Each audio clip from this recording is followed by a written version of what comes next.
think you're going to feel probably a little more comfortable and confident when you enter the season, having played all these games before.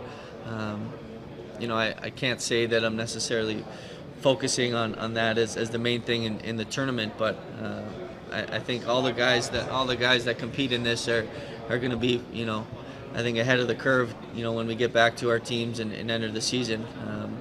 Whether fatigue plays a thing, down the road, we'll see. But I think for me, coming in here, having this camp, the exhibition games, getting a chance to play in this tournament, especially for me personally, not having played a lot at the end of the year, it couldn't have been a better scenario to start the season. How much can you learn from this experience of guys coming together as stars and playing different roles? How much can you take into that for your team as you go? Absolutely, I think I've seen it already. The bunch of guys that we have, first and foremost, they're great guys.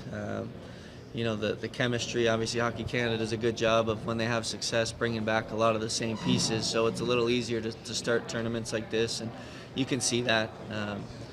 And guys just want to win. They want to have fun winning, and that's something that Hockey Canada has done a lot of in recent years, and we want to continue doing that. But no one cares who gets the glory, who scores the goals. It's you're expected to win when you put that Canadian jersey on, and guys expect to win, and coaching staff expects to win. The fans expect us to win, so guys are willing to do whatever so we can, obviously meet those expectations. Yeah, how is that being this big favorite in this tournament?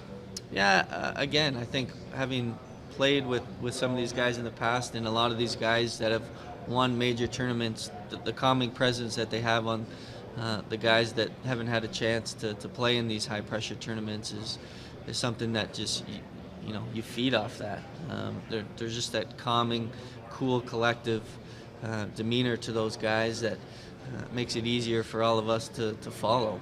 We realize the circumstances with the tournament being played in Canada and being the favorites by everyone, but we realize if we go out and play, the game that we could play, it's difficult for us, for teams to beat us. But if we don't do that, we've seen even in the exhibition games that all the teams in this tournament are some of the best players in the world, and anyone can beat anyone on, especially a single elimination game. So we have to stay extremely focused to what we've been learning these first, couple days of camp and exhibition games. How important is it to get this good start against the Czech Republic in the first game? Yeah, it's huge. In a tournament like this, I know we've had some exhibition games, but this is the real deal now. Like I said, you can't afford to have a game off, because one bad bounce or one tough game can ultimately knock you out of contention. So we're focused. Again, we got a great coaching staff that prepares us for the games, and we follow our leaders here on this team, and we're looking forward to the challenge. What can the fans expect from you guys? Well, I think, typical Canadian hockey, we're going to work extremely hard and, get pucks in deep and use our size to our, strength. But, we got a lot of skill and a lot of guys that can play both ends of the rink. So it's going to be a complete, 200-foot hockey game. We've talked a lot about that, and we're looking forward to that.